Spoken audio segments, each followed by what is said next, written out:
Hey, salut à toutes et à tous, on se retrouve donc aujourd'hui pour une toute nouvelle vidéo et aujourd'hui on va faire mon top 5 manga. Pour l'instant je ne fais qu'un top 5 parce que dans ma mangatech j'ai à peu près 70 séries différentes mais j'en ai peut-être lu une soixantaine, enfin un truc comme ça, donc j'ai pas de quoi faire un énorme top 10, donc c'est pour ça que je fais seulement un top 5. Mais bon, top 5 c'est déjà pas trop mal. Avant de commencer, mon Insta en description avec ma boîte mail aussi pour que vous puissiez m'envoyer vos mangatech. Ça ne change pas d'habitude et on va tout de suite commencer avec le numéro 5. Donc pour la cinquième position, j'ai décidé d'attribuer cette place à un manga qui est, disons, un petit peu un coup de cœur de cette année. Je vous en ai parlé car j'avais lu 9 tomes d'un coup durant un des mois de cette année et il s'agit tout simplement de Darwin's Game. Donc c'est vrai que Darwin's Game, au final, on se retrouve dans un survival game. Et ce survival game est vraiment bien amené car au final, le personnage principal va toujours devoir trouver toujours plus de ressources pour pouvoir ne pas se faire tuer, survivre et ainsi de suite. Et pouvoir arrêter le jeu dans lequel il a été embarqué. Mais c'est vrai que c'est une histoire, franchement, moi je l'avais adoré, j'adore les survival games. Et puis d'ailleurs, ce n'est pas le seul survival game de ce top. Mais bon, ça vous le verrez par la suite. En tout cas, Darwin's Game, le cinquième de mon top 5. Maintenant, on passe à la quatrième position. En quatrième position, on va justement encore parler d'un survival game. Ah oui, oui. En cinquième et en quatrième position, ce sont des survival games.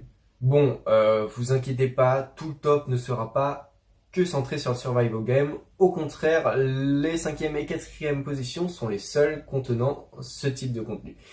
Et donc en quatrième position, j'ai longuement hésité à le mettre là, parce qu'au départ, il était plus dans mon top 3. Mais après, je me suis dit, après réflexion, ça fait longtemps que je l'ai pas lu. Même si c'est toujours autant génial, je vais quand même le mettre en quatrième position et vous comprendrez après pourquoi. Il s'agit tout simplement de Sky High Survival. Sky High Survival, c'est vraiment une de mes séries qui a été coup de cœur, vraiment le principe d'envoyer des gens dans un autre monde sur des gratte-ciels avec des tueurs qui débarquent de n'importe où. Et bah franchement, ça paraît délirant dit comme ça, mais c'est une série qui est vraiment géniale. Elle a d'ailleurs été finie très récemment en 20 ou 21 tomes, je sais plus. Et il y a la suite, le spin-off, ou la continuité Sky High Survival Next Level qui est sorti et qui est actuellement sorti en 2 tomes, ou le troisième va pas tarder à sortir ou est sorti récemment. C'est une série qui est vraiment géniale. Il y a d'ailleurs un animé qui est sorti, tout comme Darwin's Game, mais apparemment l'animé de Darwin's Game est pas ouf, mais genre pas ouf du tout. Et pour l'animé de Sky High Survival, bah je l'ai regardé. Moi j'avais été un peu déçu par rapport à la colorisation des dessins de l'animation. Mais ça reste quand même une adaptation assez fidèle, qui est assez agréable à regarder en général. Mais l'œuvre originale, le manga, est carrément une pure tuerie, c'est 10 000 fois mieux. Moi je kiffe et franchement, il y a encore même pas un mois, je pense que je l'aurais rentré dans le top 3, voire même peut-être en deuxième position. Mais bon, vous verrez pourquoi tout ça a un petit peu changé, en passant tout de suite au top 3. Donc en troisième position, on se retrouve avec un manga que j'ai commencé à relire très récemment. Tout simplement, bah, vous le verrez dans les achats manga parce que j'ai fait un très gros achat dessus. Et d'ailleurs, petit teaser, ce sera l'achat manga de la semaine prochaine. C'est un manga, j'ai regardé déjà l'animé en entier et franchement l'animé, c'est un des premiers animés qui a réussi à me faire verser des petites larmes.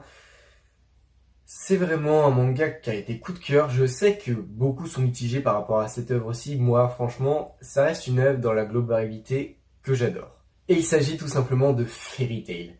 Fairy Tail, c'est vraiment un gros coup de cœur. Là, j'ai recommencé à les lire parce que justement, j'ai fait un gros achat. Donc, je me suis remis dans le bain parce que j'avais déjà lu les 10 premiers tomes. Donc, je me remets progressivement dans l'univers. Et je vais pas vous mentir, là, il a fait une rentrée directement dans mon top 3. Ce qui a un petit peu détrôné justement Sky High Survival que je lis beaucoup moins en ce moment. Et vraiment, je vais me faire des petits marathons, moi de mon côté, par rapport à Fairy Tail. Donc, vous risquez d'en entendre très très prochainement parler et énormément dans mes bilans lecture sur ma chaîne. Donc après ce monument de 63 tomes qui est Fairy Tail, on passe tout de suite au top 2. Pour le top 2, on va pas se mentir, j'ai hésité pendant très longtemps entre le maître numéro 1, le maître numéro 2, mais finalement j'ai fait un choix un petit peu nostalgique. Même encore là, au moment où je tourne la vidéo, j'hésite à le repasser en première position parce que vraiment c'est un manga que je surkiffe. Ça a été le premier manga de ma mangatech, il me semble, et vraiment c'est un manga auquel je tiens beaucoup. Mais le manga qui arrivera au top 1, je sais pas, il y a un autre truc qui fait que il passe quand même un petit peu au-dessus. Enfin bon, en deuxième position, nous avons One Piece. Oui, One Piece. Juste masterclass. Là, j'ai les 98 tomes juste derrière la caméra. Je les vois quand j'en parle. Franchement, One Piece, c'est une œuvre vraiment géniale. Et en plus, en ce moment, je me suis un petit peu remis dans l'animé. Alors, je précise bien, là, c'est un top manga, c'est pas un top animé. Mais je vous évoque un petit peu les faits, histoire de vous expliquer un petit peu mes choix, même si là, ça se base clairement et uniquement sur le manga.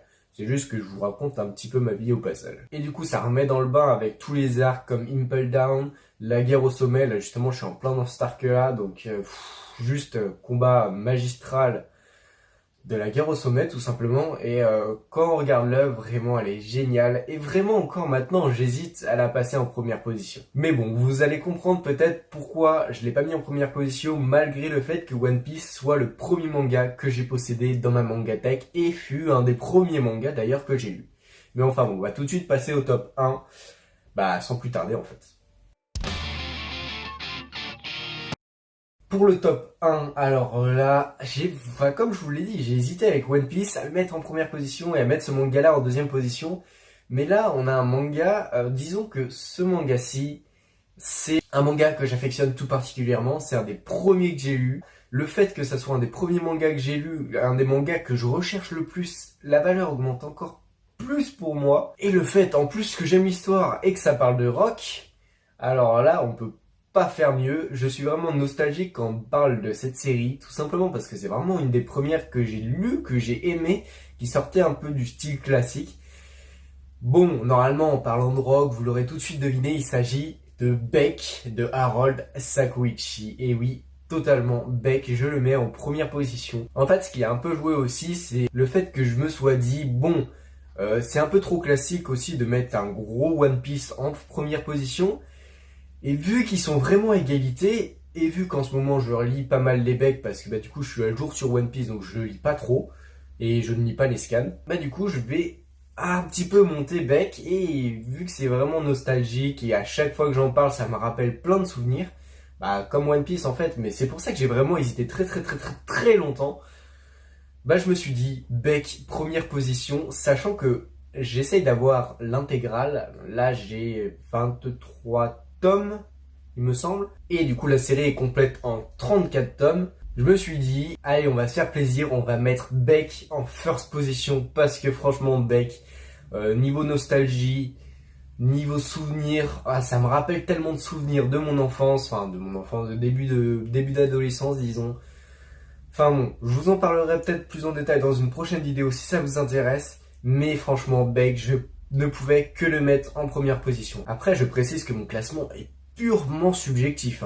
Et c'est vrai que d'un mois à l'autre, disons, il va varier. Par exemple, j'ai beaucoup hésité aussi à mettre des œuvres comme les œuvres de Tetsuya Tsutsui ou Yoshikito no Gai, ou encore des œuvres tout simplement comme Route N, dont je vous parle énormément sur la chaîne et que j'apprécie énormément. Et je pense que ce classement peut très vite changer. Mais là, j'ai vraiment fait un petit classement, j'y ai un peu réfléchi et je me suis dit, tiens, c'est vraiment ces œuvres-là qui ressortent. Enfin bon, petit récapitulatif ici, donc Darwin's Game en 5e position, Sky High Survival en 4e, Fairy Tail en 3e, One Piece en 2e et Beck en première position. Donc j'espère que ce petit concept top 5, top tout court, vous aura plu. Parce qu'au final, je me rends compte que là, j'ai parlé. Donc la vidéo sera peut-être un petit peu plus longue que prévu. Enfin bon, si vous avez aimé la vidéo, un petit pouce bleu, ça ferait super plaisir. N'hésitez pas à mettre en commentaire ce que vous en avez pensé, les tops que je pourrais faire par la suite. N'hésitez pas aussi à partager et à vous abonner, ça me ferait vraiment super plaisir. Donc sur ce, je vous dis à la semaine prochaine pour un petit Tacha Manga. Salut à tous, c'était Timan Manga.